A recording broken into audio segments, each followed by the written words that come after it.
പ്രശ്നം അവസാനിച്ചിരിക്കുന്നു. PM ശ്രീ പദ്ധതിയുമായി ബന്ധപ്പെട്ട് CPI ഉയർത്തിയ എതിർപ്പുകൾ CPM ഏറ്റ പ്രഹരത്തോടുകൂടി അവസാനിച്ചിരിക്കുകയാണ്. സംസ്ഥാനത്ത് PM ശ്രീ പദ്ധതി മരവിപ്പിക്കാനുള്ള തീരുമാനം അത് അംഗീകരിച്ചിരിക്കുന്നു CPI എന്ന വാർത്തയാണ് ഇപ്പോൾ വരുന്നത്. ഇന്നത്തെ മന്ത്രിസഭാ യോഗത്തിൽ CPIയുടെ മന്ത്രിമാർ പങ്കെടുക്കും. വൈകിട്ട് 3:30 ഈ യോഗം. ഈ വാർത്തയും 24-ൽ ആദ്യമായി റിപ്പോർട്ട് ചെയ്യുന്ന പൊളിറ്റിക്കൽ എഡിറ്റർ R. ശ്രീജിത്ത് വിശദാംശങ്ങൾ പറയൂ. ദിലീപ്, CPIഎമ്മിന്റെ അനുനയ നിർദ്ദേശത്തിന് CPIയും വഴങ്ങുകയാണ്. ഇപ്പോൾ CPI നേതാക്കളുടെ അനൗപചാരികമായ കൂടിയാലോചനയിലാണ് ഈ ധാരണ ഉരുത്തിരിഞ്ഞിരിക്കുന്നത്. 1 മണിക്ക് ചേരുന്ന സംസ്ഥാന സെക്രട്ടേറിയറ്റ് ആയിരിക്കും അന്തിമ തീരുമാനമെടുക്കുക.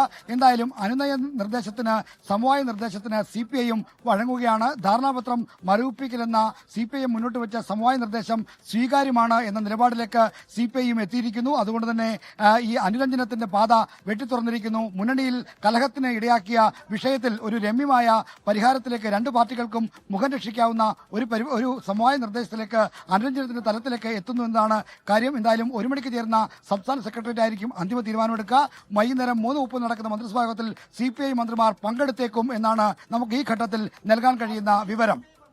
തിരുവനന്തപുരത്ത് നിന്ന് R. ശ്രീജിത്താണ് ഈ നിർണായക വാർത്തയും ബ്രേക്ക് ചെയ്തിരിക്കുന്നത്. ഇന്നത്തെ മന്ത്രിസഭാ യോഗത്തിൽ CPI പങ്കെടുക്കും. CPIയുടെ 4 മന്ത്രിമാരും ഇന്നത്തെ മന്ത്രിസഭാ യോഗത്തിൽ പങ്കെടുക്കുമെന്ന വളരെ പ്രധാനപ്പെട്ട വാർത്ത തിരുവനന്തപുരത്ത് നിന്ന് R. ശ്രീജിത്ത് റിപ്പോർട്ട് ചെയ്യുന്നു. 24-ൽ ഈ വാർത്ത ആദ്യം പ്രേക്ഷകർക്ക് ആധികാരികമായി തന്നെ കാണാൻ കഴിയുന്നതാണ്.